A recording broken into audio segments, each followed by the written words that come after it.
नमस्कार दोस्तों, जय श्री लक्ष्मी नारायण, जय Shiv Shakti. 333 divine knowledge channel में आप सभी लोगों का स्वागत है।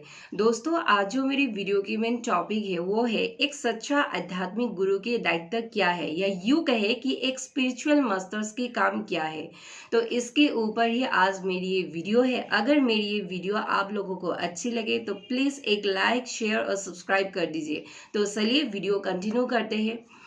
दोस्तों, एक आध्यात्मिक गुरु अपने जीवन में जब निखार के आता है तो वो मतलब निखार जो है वो दैनिक कार्य से आता है। मतलब एक आध्यात्मिक गुरु के दैनिक कार्यों को देखकर ही पता चलता है कि वो आज की डेट में एक सच्चा आध्यात्मिक गुरु है भी या नहीं। मतलब आज की डेट में, या यूं कहे कि इस कलयुग में बहुत सारे ढोंगी आध्यात्मिक गुरु समाज को डराकर धमकाकर अपने दुकान खोलकर बैठे हुए हैं, ताकि समाज जो है वो उन्हें एक सच्चा आध्यात्मिक गुरु समझे। तो दोस्तों, एक जो मतलब आध्यात्मिक गुरु होते हैं, उनसे ये सब मतलब डराना धमकाना इससे कोई मतलब नहीं होता। और एक जो ढोंगी आध्यात्मिक गुरु होते हैं, इन ढोंगी आध्यात्मिक गुरुओं का मंशा ही यही होते हैं कि मतलब कैसा शिकार जो है उसके जाल में फंसे और वो शिकार से ढेर सारे पैसा बटोर सके। जी हाँ दोस्तों, एक सच्चा आध्यात्मिक गुरु मतलब सोशलाइजेशन करने का उनको समय ही नहीं मिलता है, क्योंकि वो अपने खुद की प्रैक्टिस में लगा रहते हैं। वो ईश्वर की तरफ हर दिन समर्पित रहते हैं, और पहले से लेकर अब तक मतलब उनके अंदर क्या क्या गुण विकसित हो रहे हैं, क्या क्या गुण में कमी आ रही है, इस सभी चीज़ों को नाप तोल करके जिस जिस गुण में भी कमी आ रही है उस गुण को मतलब वो सुधार में लाते हैं। तो दोस्तों, एक जो सच्चा आध्यात्मिक गुरु होते हैं, एक सच्चा आध्यात्मिक गुरु का काम है कि वो मतलब दूसरे आध्यात्मिक गुरु के सम्मान करे, ना कि मतलब दूसरे आध्यात्मिक गुरु को जलना। जी हाँ दोस्तों, क्योंकि जलन जो है इंसान को वास्तविक अस्तित्व से दूर कर देते हैं, और उनकी जो कार्य प्रणाली है उनकी कार्य प्रणाली को भी बिगड़ते हैं। इसीलिए दोस्तों, जलन जो है एक आध्यात्मिक गुरु को शोभा नहीं देते हैं। अगर एक आध्यात्मिक गुरु की आध्यात्मिक यात्रा के बीच जलन आ जाए तो वह कैसा आध्यात्मिक गुरु है ना।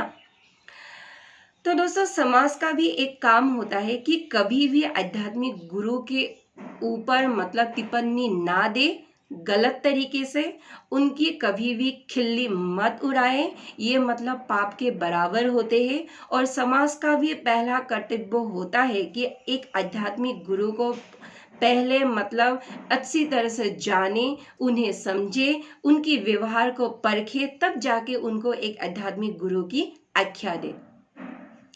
तो दोस्तों, ये जो स्पिरिचुअल मास्टर्स होते हैं, या यूं कहे कि एक जो आध्यात्मिक गुरु होते हैं, उनका पहला दायित्व यही है कि लोगों को भ्रम से बाहर निकालना, या यूं कहे कि संसार के लोगों को बाहर निकलना, ना कि अपने मन घड़न बातों से लोगों को उलझा कर रखना। ये आध्यात्मिक गुरु के काम नहीं है।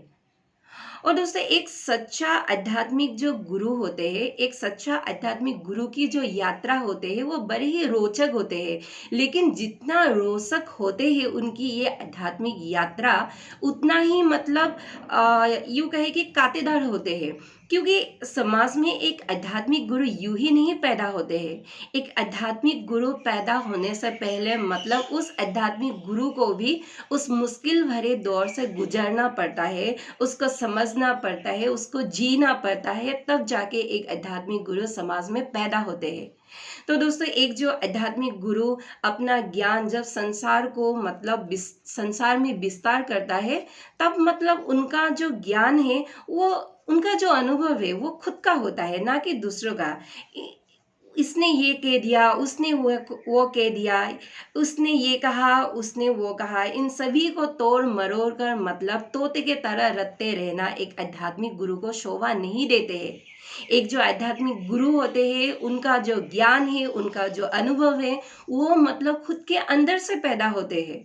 तब जाके वो संसार में एक आध्यात्मिक गुरु कहलाने का लायक बनते हैं। तो दोस्तों एक सच्चा जो आध्यात्मिक गुरु होते हैं उनका जो ज्ञान होता है वो बहुत वास्ट होते हैं। वो कभी एक विषय पर ही मतलब रुक नहीं जाते हैं। उनका जो ज्ञान होता है वो अथाह सागर की तरह होते हैं। मतलब उनका जो ज्ञान एक विषय में ही आके तक नहीं हो जाते हैं। जब ज्ञान एक विषय पर आकर मतलब रुक जाए तो वह कैसा ज्ञान, ज्ञान को मतलब सही ज्ञान, ज्ञान को कोई भी शक्ति बांध नहीं सकते, उनकी कोई सीमा नहीं है। इसीलिए दोस्तों एक जो सच्चा आध्यात्मिक गुरु होते हैं और उनका जो ज्ञान होते हैं संसार को देने के लिए, वो ज्ञान एक फास्ट ज्ञान होते हैं, एक विस्तृत तरीके का ज्ञान वो मतलब संसार को देते हैं। तो दोस्तों एक आध्यात्मिक गुरु का दायित्व ये होते हैं कि समाज को मतलब आध्यात्मिक यात्रा पर मार्गदर्शन दे, उनको प्रेरित करे आध्यात्मिक यात्रा पर चलने के लिए, और मतलब सत्य की कैसे खोज करना चाहिए, खुद भी सत्य की खोज करते हैं एक आध्यात्मिक गुरु, और समाज को भी ये सिखाते हैं कि कैसे सत्य की ओर बढ़ना चाहिए। सिर्फ यही नहीं दोस्तों, एक जो सच्चा आध्यात्मिक गुरु होते हैं या यूं कहे एक जो स्पिरिचुअल मास्टर्स होते हैं, ये स्पिरिचुअल मास्टर्स अपने अंदर भी बहुत सारे सद्गुण को धारण करते हैं। आप लोगों को मैं कुछ एग्जाम्पल देते हूँ सद्गुण की, जैसा प्रेम, करुणा, दया, ममता, क्षमा, मैत्री, विनम्रता, ये सभी गुण एक आध्यात्मिक गुरु अपने अंदर विकसित करते हैं और संसार को भी इसी सद्गुण के तरफ मतलब प्रेरित करते हैं उनको धारण करने में। तो एक ये होते हैं सच्चा आध्यात्मिक गुरु की दायित्व।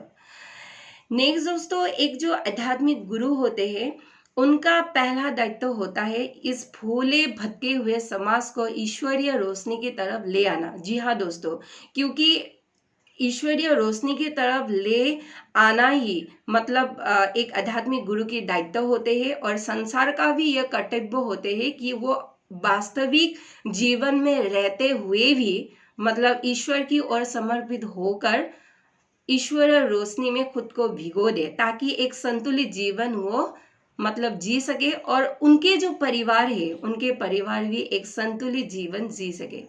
तो दोस्तों एक आध्यात्मिक गुरु या यूं कहे एक सच्चा स्पिरिचुअल मास्टर्स इसी होड़ में लगे रहते हैं कि कैसे मतलब खुद को मोक्ष की तरफ ले जा सके ईश्वर में समर्पित होकर, और दूसरों को भी ये सिखाते हैं या यूं कहे कि संसार के जीव को भी ये सिखाते हैं कि कैसे मतलब ईश्वर में समर्पित रहते हुए ही मतलब हमें जो है मतलब संसार के जीव को मोक्ष की तरफ बढ़ना चाहिए।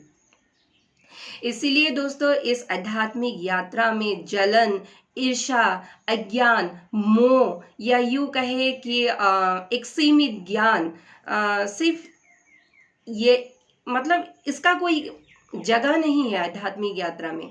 एक आध्यात्मिक गुरु को अपना जो ज्ञान है वो मतलब पूरी तरीके से खुलना चाहिए। जो जो मतलब ईश्वरीय ऊर्जा जो एक आध्यात्मिक गुरु को एक गाइडेंस देते हैं कि ये संसार को इस विषय के ऊपर इस टॉपिक के ऊपर मतलब ज्ञान देना चाहिए, उस ज्ञान को संसार में हमें पहुंचाना चाहिए। ये आध्यात्मिक गुरु के सबसे बड़े दायित्व है और इससे उसे मुकरना नहीं चाहिए, क्योंकि यही उनकी अंतिम लक्ष्य है और अपने लक्ष्य को निभाते हुए एक दिन ईश्वर की ऊर्जा के साथ लय हो जाना है। तो यही मेरे आज का मैसेज था पूरे संसार भर के लोगों के लिए। तो आज के लिए इतना ही, धन्यवाद।